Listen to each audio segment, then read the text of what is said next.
we have a gangs and guns problem in Surrey, and most of it is to do with drugs and the drug trade, all right? What we know is that the people who are involved in the gangs in Surrey aren't poor people trying to earn money through criminality. Many of them come from extremely wealthy families. And the reasons that they're in gangs isn't to necessarily get money and get nice things, because their families would already give them those nice things. There are, we think we know there's a couple of reasons. One is that in some communities, it's a sign of strength, especially among young men, to be seen as a gangster. You know, they get this swagger, they just move their shoulders a certain way, you know, and this builds prestige for them. The other thing is that in many cases, the family units aren't as strong as, say, as in your community. You have, you know, and this has evolved in North America for quite a long time. We've become very materialistic.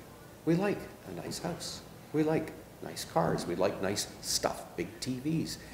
And when I was a kid, we didn't, you know, I mean, we were middle class, but this is back in the 1950s. My dad would go to work, and he'd come home, and we'd have our dinner together, and, you know, he would look at my homework and things like that. Whereas now there's so much pressure for families to have more, that you have a lot of dads that are working until 8, 9, 10 o'clock at night, and the moms are working too. The kids, especially the high school kids, are unattended from the end of school until their parents come home.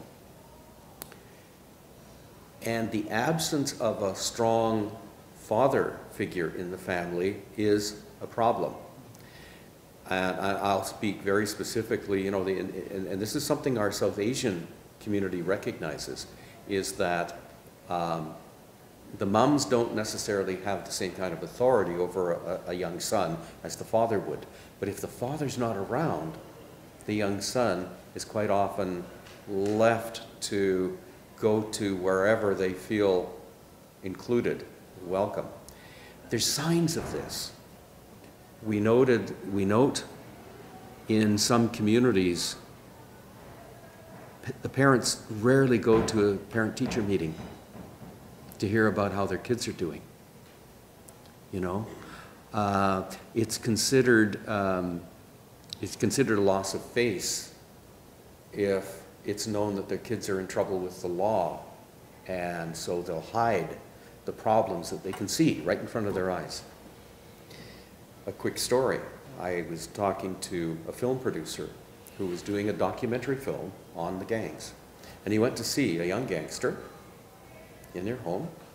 The young gangster took him to his bedroom and was sitting there showing him his stash of drugs, his this, that, and the other. Halfway through the conversation, the young gangster's mother came in with a plate of cookies, set it down on the night table right next to a loaded gun, and walked out as if that was just the most normal thing in the world. So you have families that are in distress because the father isn't around, families in distress because they're afraid of their kids, or they're afraid of their kids' friends, and they're reluctant to ask for help.